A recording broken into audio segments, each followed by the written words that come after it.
I got two big Ripple Labs XRP stories for you. One has to do with the case update, which is probably going to piss a bunch of you off, but I'm going to say I told you so. And the second one has to do with the XRP scam with Brad Garlinghouse that a bunch of you out there still don't believe is that much of a threat. Well, I'm going to prove to you otherwise. Let's leave this screen and go into this one. Early morning content for you out there. Got up super early for the fans, but let's take a look at the heat map right now. In a sea of red, we've got a few specks of green, and one of them, yes, is the crypto we're highlighting today's video, XRP, sitting right now at 47.8 cents, up 1.5% over the last 24 hours.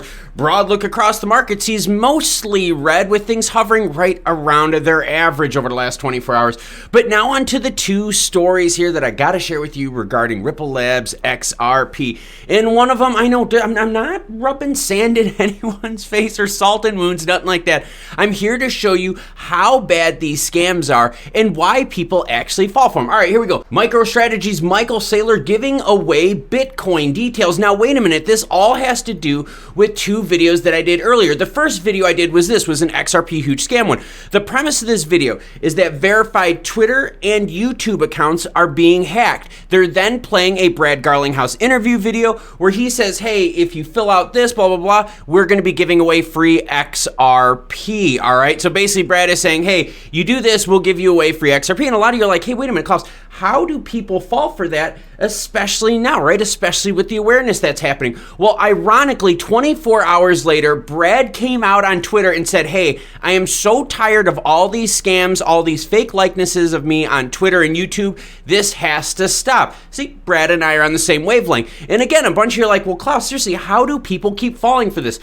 The reason people keep falling for this has to do with this Michael Saylor story. Former CEO of company promises Bitcoin giveaway. It is to do with the BTC Lightning Network. Now, hey, see, that's why this gets confusing, because there actually are people out there that post this on verified accounts that aren't hacked. Michael Saylor, founder of Microstrategy, who stepped down as the company CEO in August to focus on its Bitcoin strategy, aka just buy and hope to God it works out for you, has engaged himself in a debate with Swedish researcher and current CIO of Arcane Assets Fund, Eric Wall, regarding Bitcoin Lightning Network. Eric Wall created a public poll on his Twitter page to pick his followers' brains to see if they believe the former chief MicroStrategy has ever made more than 3 transactions using the Bitcoin Lightning Network. Now, here's what Saylor said: yes, and take that promise to make 3 more transactions, each carrying 1 million Satoshis, to 3 people who post memes about the Lightning Network in the comments to the tweet and who get the biggest amount of likes. So there you go. Verified Twitter person saying, hey, I am going to be giving away 3 million Satoshis. Yes, if you post down below and you get the most likes. So what's the difference between seeing a blue checkmark Michael Saylor versus a blue checkmark fake hack Brad Garlinghouse video? See, people are having a very tough time discerning what's real or not. And it definitely doesn't help when you have the likes of Michael Saylor, even if he is trolling, but using his verified account to announce a giveaway. Now, let me ask you this.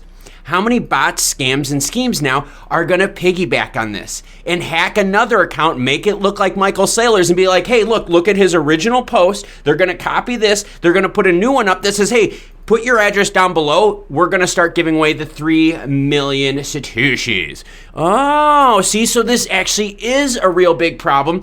Brad is right. I was right that a bunch of people fall for this, and it's getting worse because now you're having trouble deciding between true verified, true unverified, true real accounts, and true fake accounts. Ooh, lots of trues, lots of fakes. All right, enough of that. I think you get my point. But now on to the case update, and everyone out there that was so excited saying, hey, we are going to be settling soon. Nuh-uh, girlfriend, that is not the case.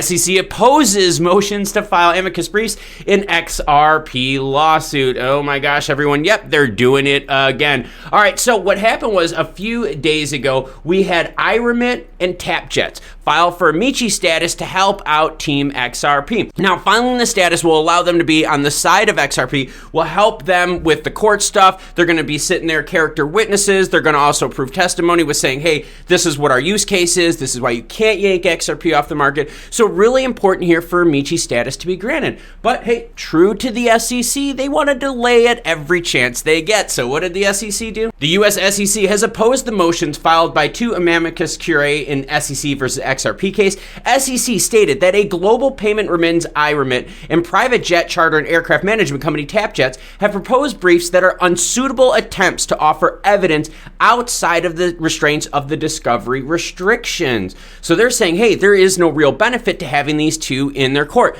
Now, there's kind of a reason for them saying this, and it has to do with this. According to the filings by the SEC, the regulator accuses that the move-ons proposed offerings to their briefs without any evidence supporting their use of XRP, which is totally false. I'll get into it. The SEC further added that iRemit claims to offer living proof that many companies use XRP for cross-border fund transfers. Totally true. Look at the ODL quarter, up 800% year-over-year quarter 2. So yeah, I think the SEC is reaching here. They also added that iRemit claims to offer living proof that companies use XRP for cross-border payments. We get that. It further professes that it does not use XRP to speculate on it or consider it as an investment since it's prone to fluctuation. On the other hand, and this is what we're seeing here as the public, TapJets proclaims that it would lose significant income if they stop accepting XRP as a fiat currency substitute. So there is a definite need for XRP cross-border payments. Now, hey, luxury jet rentals, all right? I'm not a luxury jet rental myself. No, I don't have a Learjet floating around in my garage or nothing like that. But I understand where you could use XRP for luxury jet rentals. That way you wouldn't have to worry about on and off ramping fiat, losing money on the exchange. You would just have to do it once, ramp it to XRP, ODL it, done. The article continues next. The SEC and XRP will come together on October 18th to file all materials relating to the opposition of the summary judgment motions that are currently under seal, including the briefs. So again, look for October 18th to be the next big day. Because remember, summary judgments were filed, but it doesn't mean summary judgments are going to be awarded. Each side has a really good point that they want to prove. That tells me, hey, they're not going to be offering summary judgment. Now, there may be some small summary wins that come out of this, where maybe the court says, hey, SEC, you can't do this. Hey, Ripple Labs, you can't do this anymore. We're going to award those portions here. So we could see a small, narrow finding in the summary judgment, but not an overall granting, which would get them out of the trial proceedings. So like I've said all along, the SEC is going to do everything they can to deny things and take their time and just drag out these proceedings, costing Ripple Labs more money to fight the case.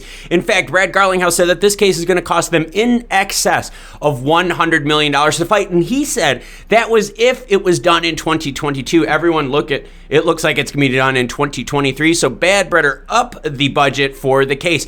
And the thing earlier that I said about these hacked verified accounts, this is a lot bigger problem than most of you think. Yes, I understand the majority of you out there have smart enough capacities up here to be able to look through these scams and schemes. But remember, language barriers, cultural barriers, educational barriers, trust barriers, everyone. Yep, so now it makes it worse because you have Michael Saylor, the real Michael Saylor, the actual blue checkmark Michael Saylor, saying, I'm going to be giving away crypto, further muddying up the waters and discerning what's real or what's not. Who treated me the same when my record wasn't hot. But luckily for you guys, this channel is hot, constantly growing. We hit 10,000 subs. Thank you very much, channel members, friends, supporters, and everything like that. So happy for that to happen. And in order to give you guys a reward for 10,000, I'm going to reward you with this awesome, cool crypto Web3 video. Thank you again for watching. Have a great rest of your day. I'm going to keep y'all informed on the crypto news.